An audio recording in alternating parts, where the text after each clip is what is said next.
Mesdames et messieurs, bonjour. Ravi de vous retrouver et bienvenue à cette nouvelle édition de notre programme Autour du monde concernant notre continent, l'Afrique. Mais avant de commencer cette édition, nous étions en train de transmettre en direct la 8e édition de la conférence économique organisée par le quotidien Akhbar al-Youm sous l'égide du Premier ministre Moustapha Madbouli et pourtant le thème 10 milliards de dollars d'exportation, le rêve est possible. La conférence regroupe la tenue de plusieurs sessions portant sur les méga-projets dans le secteur de l'industrie et des petites et moyennes entreprises. Et commençons l'édition d'aujourd'hui avec une tournée autour de la presse qui a mentionné l'Afrique. Commençons par le quotidien Le Figaro où nous lisons « L'ONU s'inquiète de l'aggravation rapide de la sécheresse en Somalie où 2,3 millions de personnes font d'ores et déjà face de sérieuses pénuries d'eau et de nourriture qui pourraient empirer avec une probable 4e saison consécutive de faibles précipitations. Environ 2,3 millions de personnes dans 57 des 74 districts du pays vivent dans de graves pénuries d'eau, de nourriture et de pâturage car les réservoirs d'eau et les puits se sont asséchés, affirme le Bureau de coordination des affaires humanitaires de l'ONU.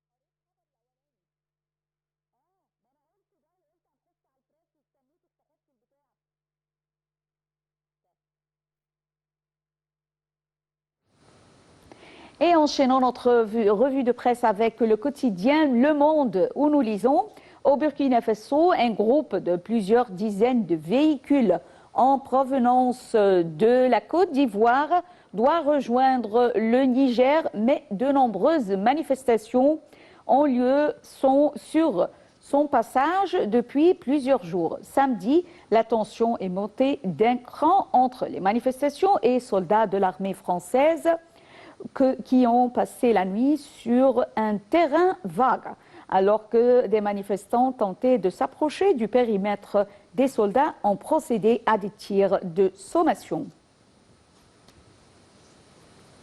Et retournons au quotidien Le Figaro. Le président du Parlement libyen, Aguila Saleh, considéré comme un proche de l'homme fort de l'Est, Khalifa Haftar, a déposé samedi son dossier de candidature à la présidentielle au siège de la commission électorale à Benghazi. Prévue le 24 décembre, cette élection, la première d'un chef d'État au suffrage universel en Libye, est l'aboutissement d'un processus politique laborieux parrainé par l'ONU.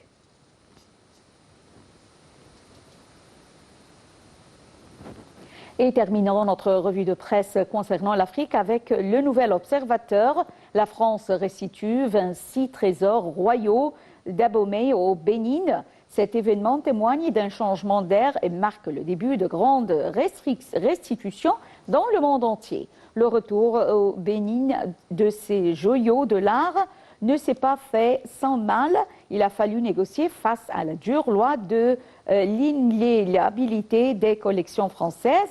D'après une spécialiste, c'est le discours d'Emmanuel Macron à Ouagadougou en 2017 qui a permis de lancer cette discussion.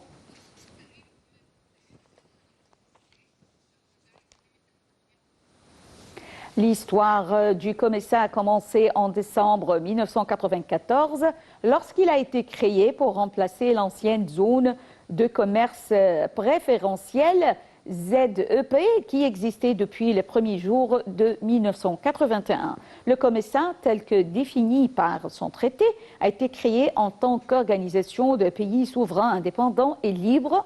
Il regroupe les États qui ont accepté de coopérer au développement de leurs ressources naturelles et humaines pour le bien de tout leur peuple. Un commentaire de Dalia Karam.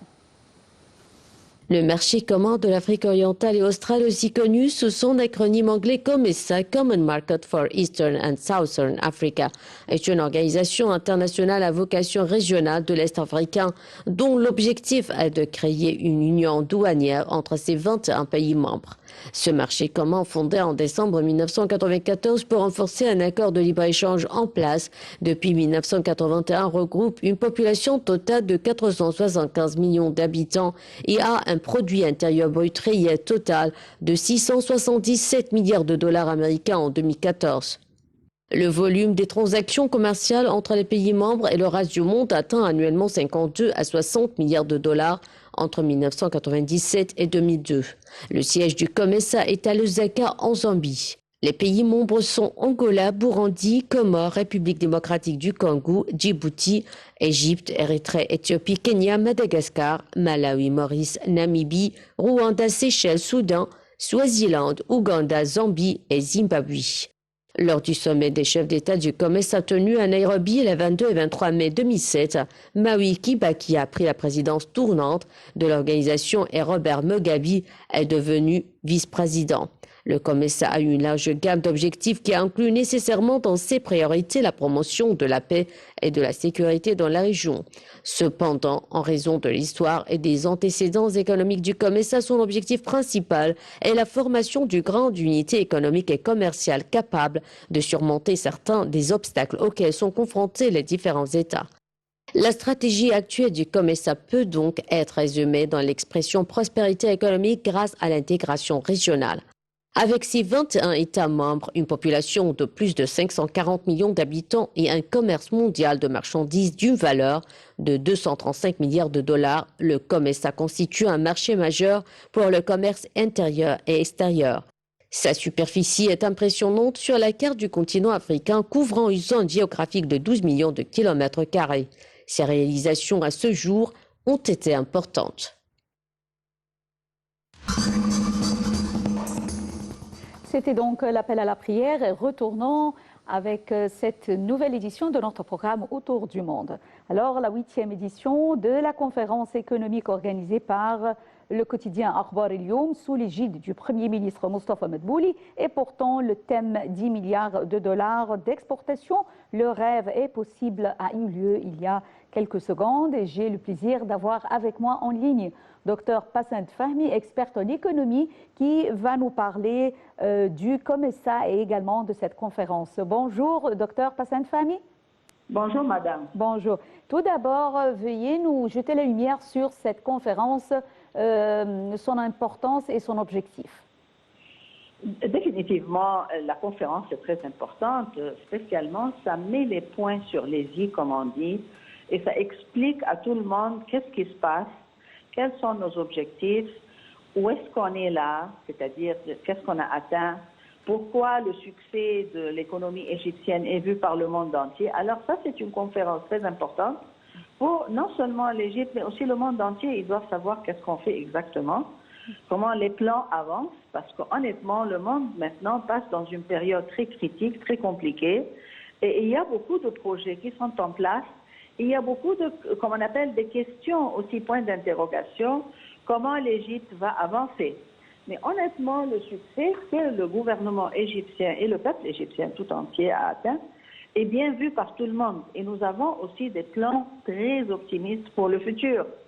Mais nous devons aussi expliquer que, à cause du changement qui arrive sur le globe et sur le monde entier, nous devons avoir une stratégie très compréhensive, et ils ont parlé très bien de cette stratégie, c'est-à-dire la coopération régionale. Non seulement coopération, mais aussi intégration. Bien sûr, si l'Égypte voudra parler d'une intégration économique et commerciale, on doit commencer par l'Afrique. L'Afrique, c'est un continent très riche. On est toujours, tout le monde sur une même place. Il y a les lois qui ont été, comme on appelle, issues, surtout en ce qui concerne COMESA, sont des lois qui peuvent nous encourager et encourager les pays africains aussi à atteindre un niveau un peu plus avancé en ce qui concerne coopération et intégration. L'intégration est devenue la langue du monde, c'est-à-dire que ce n'est pas la compétition qui existait avant le changement du climat et les problèmes que le monde entier est face à face. Maintenant, l'intégration et la coopération, ils ont vu que ça c'est la stratégie où tous les peuples, c'est-à-dire on en profitent.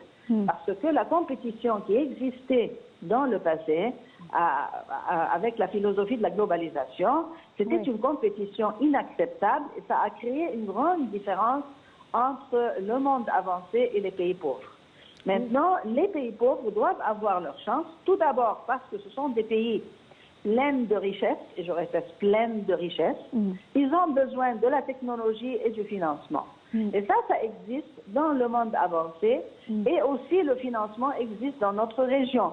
Alors l'intégration régionale, ça c'est la langue du futur, Inch'Allah, et aussi la diplomatie économique qui a été appliquée par Monsieur le Président depuis qu'il a été élu. Il travaille sur la diplomatie économique pour vraiment former des forces économiques régionales et aussi mondiales pour éviter les problèmes que le monde entier est face à face, surtout la pauvreté, l'immigration illégale, les crimes, les guerres partout et les maladies. Surtout, non seulement le Covid, il y a beaucoup de maladies qui existent dans le tiers-monde, et surtout en Afrique. Et ces maladies-là doivent être adressées. On ne peut pas laisser ces peuples vivre de cette façon-là. Alors oui, l'intégration est très importante. Cette conférence a parlé très franchement des plans qui existent en Égypte en ce qui concerne la coopération et l'intégration dans la région. Oui, docteur Passane Fahmy, également la 21e édition du sommet du COMESA, marché commun de l'Afrique orientale et australe, démarre demain au siège de la capitale administrative. Cette session témoigne la passation de la présidence du COMESA entre Madagascar et l'Égypte. Alors, quand vous étiez en train de le dire, c'est très important la promotion de l'intégration. Alors, en ce qui concerne le COMESA, comment peut-on réaliser cette intégration économique régionale entre les pays africains à travers le développement du commerce et de l'investissement africain? Tout d'abord, c'est très important de montrer au monde entier notre nouvelle capitale. Honnêtement, ce n'est pas question, on a construit une nouvelle ville. Non, c'est une ville intelligente, et je répète, intelligente, c'est-à-dire les grandes compagnies multinationales, et ils sont 100, c'est-à-dire 100. Par contre, ils doivent trouver des sièges dans la région pour vraiment appliquer la coopération et l'intégration régionale. Avec une ville pareille, ça c'est une ville modèle pour ce genre de compagnie, d'être installée dans notre région.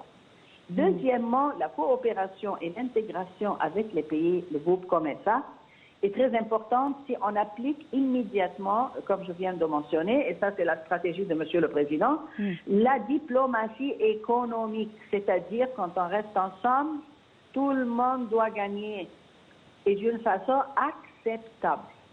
Ça c'est premièrement. Deuxièmement, les plans qui sont en place, non seulement sur le côté commercial et économique, mais il faut aussi adresser les problèmes majeurs, c'est-à-dire les grandes compagnies du monde entier.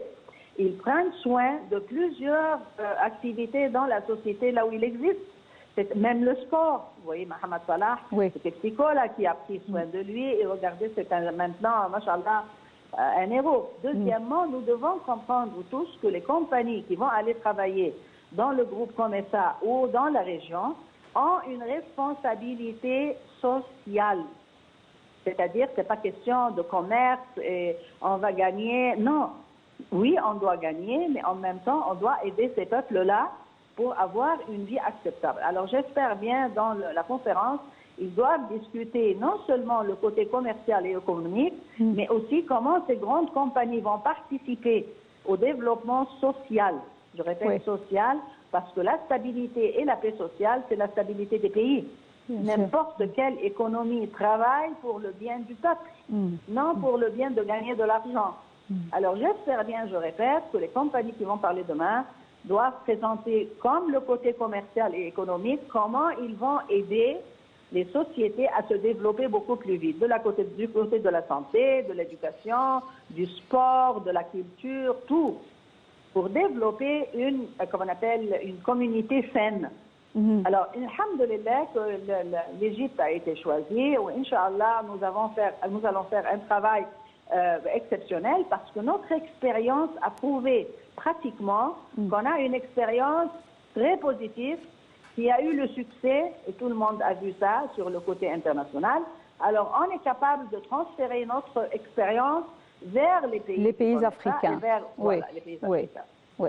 Nous vous remercions infiniment, Dr Passan Fahmy, experte en économie, pour ces explications. Merci d'être avec nous. Et enchaînons cette édition avec la RDC. Alors, 5 Chinois travaillant dans une mine d'or ont été kidnappés, un policier congolais tué et un autre blessé par des hommes armés non identifiés dans la nuit de samedi à dimanche dans le sud de Kivu, dans l'est de la RDC Congo. Dalia Karam nous donne plus de détails. Un policier congolais a été tué et un autre blessé par des hommes armés non identifiés dans la nuit de samedi à dimanche à Mokora, dans le sud Kivu, dans l'est de la République démocratique du Congo.